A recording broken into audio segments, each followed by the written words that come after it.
Hi everybody, welcome to week 2 of your Practicum course. I'm really looking forward to reading all of the information that you submitted for week 1.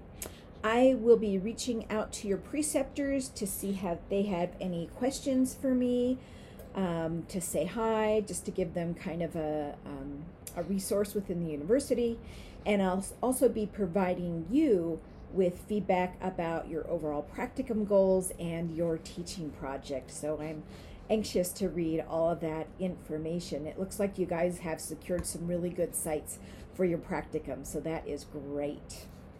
All right, this week our objectives deal with providing a safe learning environment and civility.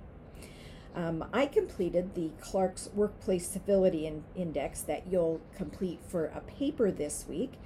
And the score was 89, moderately civil. I am very blessed to be in a workplace with some absolutely wonderful nurses who are very respectful of one another and who work really well together. And I know that is not always the case, so I'm very thankful for that. Now, as you'll see as you read the different materials for this week about civility or incivility, this incivility can be seen in a number of different areas. So maybe peer-to-peer, student to instructor, instructor to student.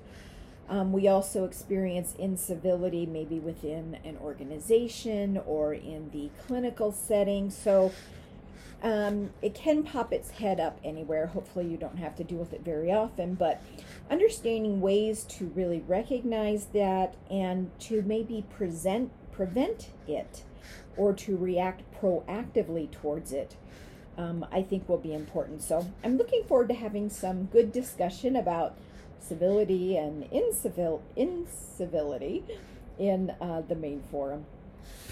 All right, so you've got 2 assignments for this week. So the first one is the Civility in Nursing Education paper. Okay, so it's a combination of kind of self-reflection and proactive thinking on this topic.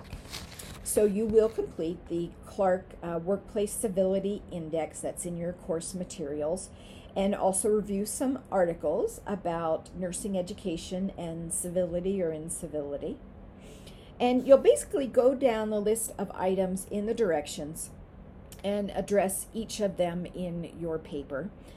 Now, part of being a master's prepared nurse is having the ability to communicate in a professional but concise manner. So the word count is 500 to 750 words, so it's not a very long paper. And you will need to include 2 or 3 peer-reviewed or scholarly references. So no references from a blog. We're looking at articles from peer-reviewed journals, things like that, okay?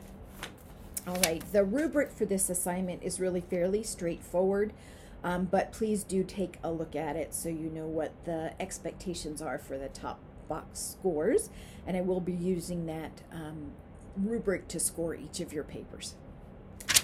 All right, now on to the Nursing Education Practicum form, or as I refer to it, the NEPD, okay? So first, I really want you to understand that you will be using the form that I returned to you from your week 1 assignment in the assignment area. So the paper that I give back to you, the NEPD form, you will download that onto your computer and then write more on it this week. Then you'll take that same form and upload it for the week 2 assignment. So that form is going to be going back and forth between us as you turn in that paper every 2 weeks. I will be writing comments on it each time you submit it.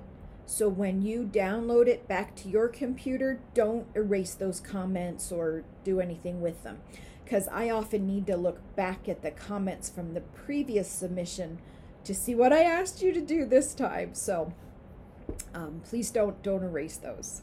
Okay, so for week 1 on your NEPD form, you should have filled in just this top box here with your about 3 overall practicum goals for your practicum. So you should have just put something in this area. Okay. So when you get it back, there'll now be some comments from me about those goals. I may say, hey, those goals are perfect. Good job. Or I may say, you know what? One of these goals probably isn't accomplishable, or maybe it's not specific enough. So you'll have some feedback from me. Okay. Then you're going to go down here to topic 1, which covers weeks 1 and 2. Okay. So you're going to be telling me about the first 2 weeks of your practicum. Okay.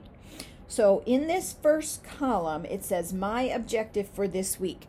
So what is it that you wanted to accomplish during those first 2 weeks? So it is just going to be a short-term goal.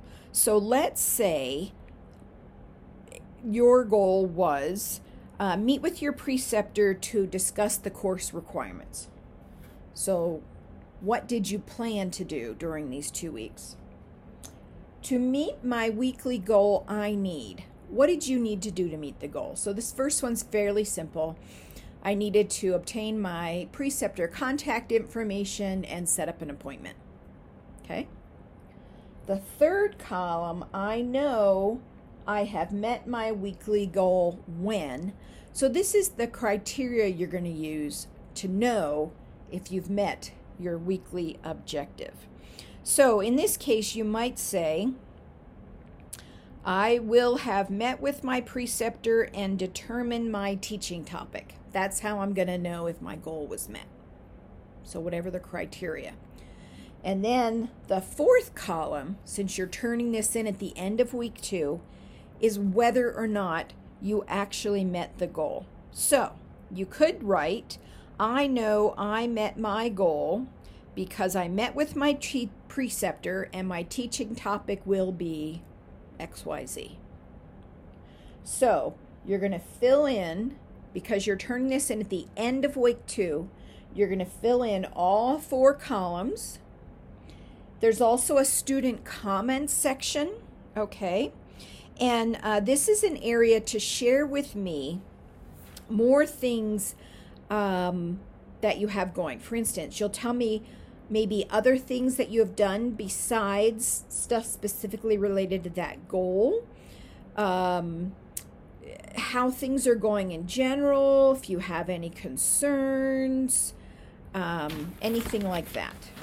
All right, and then the next page of the form at the top here, clinical hours completed this topic. So during this 2-week block, how many hours did you complete?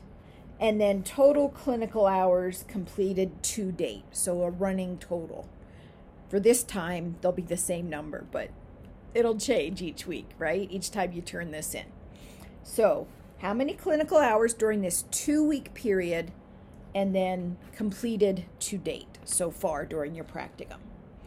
The next section is for faculty comments. When you turn this in, that's where I will provide you with feedback for the next time you fill out the form.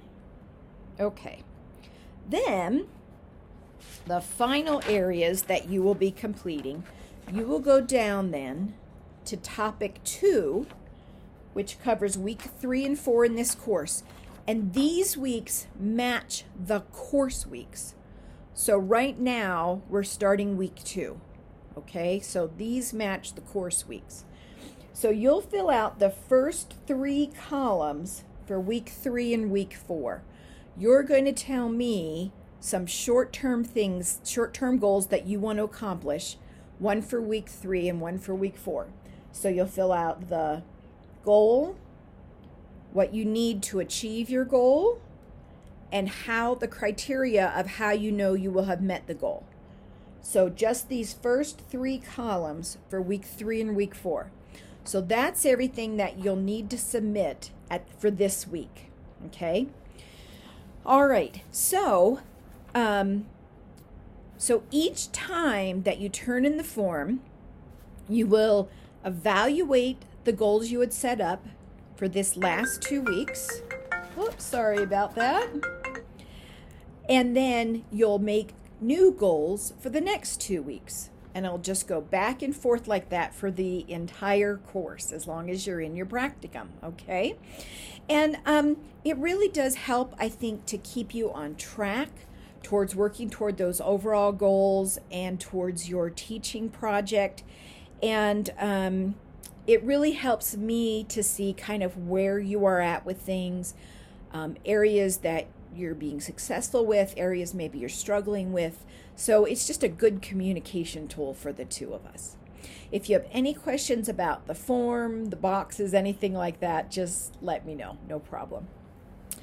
All right. Remember, you should be looking at your needs assessment to provide to your students. Now, this is not due until week 5.